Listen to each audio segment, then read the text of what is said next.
I don't see the point of reviewing the newest Call of Duty game at launch for two reasons. First, Call of Duty has fully embraced the live service business model, and whatever game we have at launch is not going to exist in the same form a few months later.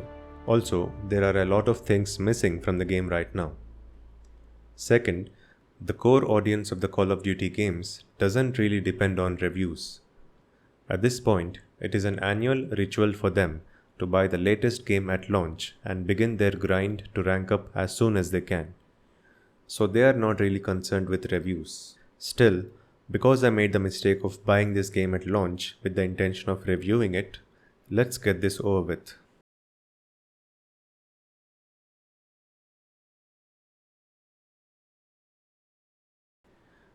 Two days before recording this review, Jason Schreier of Bloomberg released a report claiming that this game was rushed to completion in just a year and a half. If that's true, it would explain why the campaign feels so bland.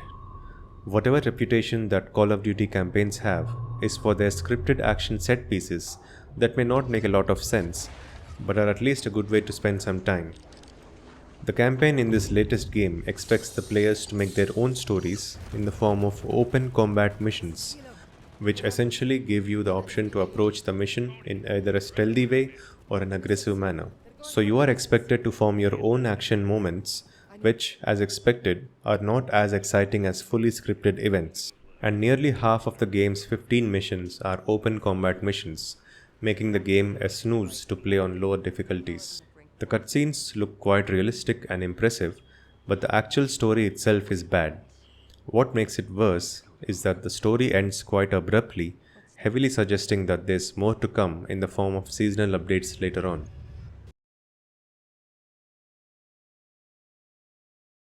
This is the mode that keeps players coming back every year, and this time it relies heavily on nostalgia to keep players engaged.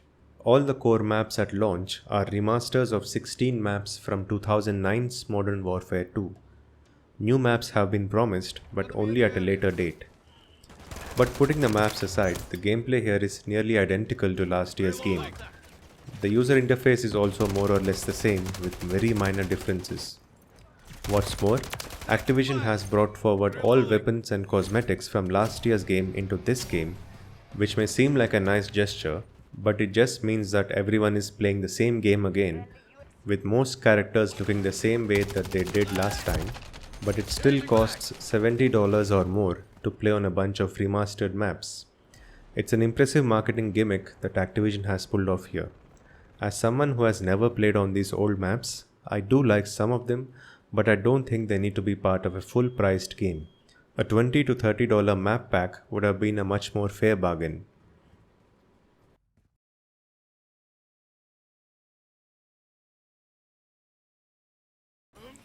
Okay, I honestly don't know what to expect from this mode.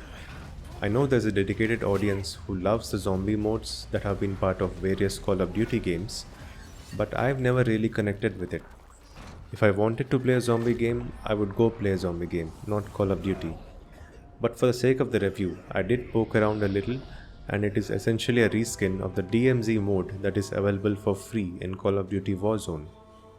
It's a similar gameplay loop. You drop in, complete some contracts, and call in a helicopter to exfiltrate. The only difference here is that the main enemies are zombies.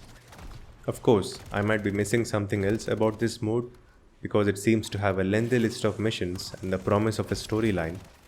But again, Zombies has a dedicated audience and I'm simply not part of it.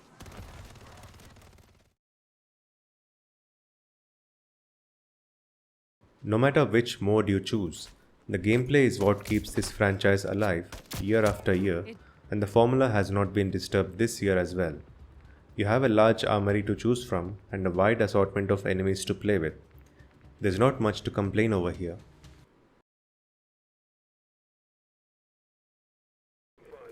Since the game essentially looks exactly like last year's game, there isn't much improvement in the visuals, but it's important to remember that this game has also released on the older generation of consoles, and they need to support crossplay, so that could be one of the factors in the game being held back in the visuals department.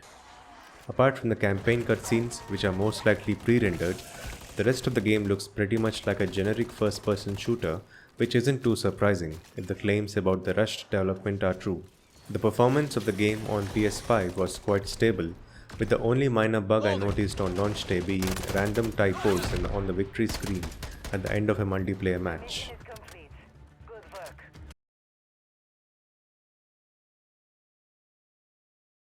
Modern Warfare 3 was supposed to be a DLC for last year's game, and in many ways it is. But Activision's decision to turn it into a full price game is yet another sign of a few executives prioritizing corporate profits over player experience. While the gameplay is still worth a look, this game is certainly not worth buying at full price or even half price. Your best bet is to wait until it inevitably gets added to Xbox Game Pass sometime in 2024.